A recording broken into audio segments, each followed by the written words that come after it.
I'm doing a quick summary of the Isak news. I do have to be quiet because people are sleeping, so I hope that you can hear me okay.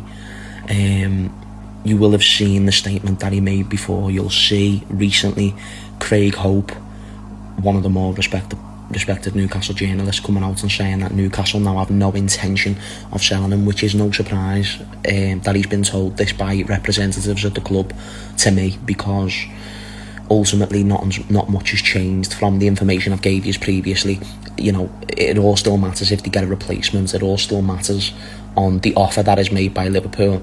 These are still factors. This statement, don't get me wrong, Newcastle could sit on the guns because this statement has been made, but I still think the other factors have more of a priority to play. So not much has changed. We've just now heard from the horse's mouth the confirmation of his side of the events. So let's see. So just to clarify once more, Craig Hope only tweeted this a couple of minutes ago, and he's a strong source to Newcastle, so anything Newcastle wants to be put out into the media, they will put out there. And quite frankly, it's great. It's a great counter to basically say, right, you want this dream to happen, well guess what, it's not happening because it's in our hands. But again, the other things outweigh that. I think the amount of money they could get for Isak outweighs that. Obviously they're Saudi funded, but for the PSR side of things, it can be of great benefit to sell him for 150 million. But also, I do also see, if they want to just take a stance, go for it. But it's not a great look to any future promising strikers who want to join Newcastle and may feel they get held in this position. So there's a lot of complexities to this one. But don't take this tweet as gospel, as this is now over.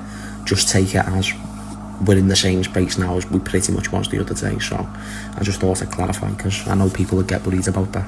I noticed that the audio cut off at the end of that last video, so I just thought I'd film it again. If those who haven't seen it, Newcastle's representatives have just released a statement basically saying, well, we look forward to Isak reintegrating into the Newcastle family, and as we've told him before and as we've told him now, we've had no intention of selling him, and that hasn't changed. Now obviously we all know that the first requirement was to get a replacement, the second one was the offer was to be good enough. But I think now they're taking more of a power play, which was to be expected and would have been expected, I think, by Isak when he made his statement. We always knew, the hierarchy of both clubs, Liverpool and Newcastle, knew this was always going to be a difficult deal to get done. Isak's always knew it, hence the stance he's taken. For me, it's over to Isak to make his move. It's over to the data nerds to make their move. And I believe that this week, serious discussions will be had. But the stance as of now, and it hasn't changed, is Newcastle will not sell.